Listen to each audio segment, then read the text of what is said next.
एक समय की बात है, एक शक्तिशाली और सुंदर महारानी थी जिसका नाम राधिका था। उसकी खूबसूरती और आकर्षण के कारण वह हमेशा सभी का ध्यान अपनी ओर खींच लेती थी। राधिका को अपनी सुंदरता पर इतना घमंड था कि उसने यह मान लिया था कि उसकी सुंदरता का कोई मुकाबला नहीं कर सकता। उसके राजमहल में हमेशा एक ऐसी हवा चलती जैसे सभी लोग उसकी तारीफ करते हों और उसके कदमों पर अपने जीवन को सफल मानते हों। महारानी को लगता था कि सब कुछ उसकी खूबसूरती की वजह से ही है और इसीलिए उसने कभी भी अपने राजा और प्रजा के साथ प्यार और इंसाफ से नहीं बल्कि अपने घमंड और डर से काम लिया। एक दिन राजमहल में एक नई और छोटी सी सौंदर्य की देवी की प्रतिमा आई। राधिका, जो खुद को सबसे सुंदर मानती थी, ये देखकर गुस्से में आ गई।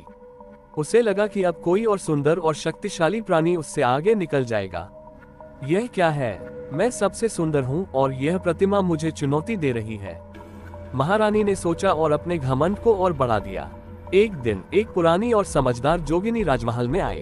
उसने देखा कि महारानी राधिका अपने घमंड में इतनी डूबी हुई थी कि उसके अंदर असली सुंदरता, जो सच्चाई और मानवता से आती थी, बिल्कुल खत्म हो चुकी थी। जोगिनी ने राधिका से कहा, महारानी, अपनी खूबसूरती पर घमंड मत करो, क्योंकि वह एक दिन तुम्हें छोड़ भी सकती है। सुंदरता सिर्फ चेहरे पर नहीं होती, ये तुम्हारे दिल और तुम्हारे कर्मों में होती है। राधिका को ये बातें सुनकर पहली बार अपने घमंड का एहसास हुआ। उसने समझा कि असली खूबसूरती वह है जो इंसान के दिल में होती है, जो प्यार और दया से जुड़ी होती है।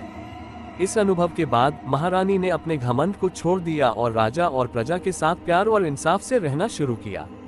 उसने समझा कि असली शक्ति उसके मन में होती है और अपनी खूबसूरती को उसने अपने कर्मों के जरिए साबित किया। राधिका की कहानी से यह सीखने को मिलता है कि हमें अपने घमंड से बचना चाहिए, क्योंकि असली खूबसूरती हमारे कर्मों, प्यार और इंसाफ में होती है।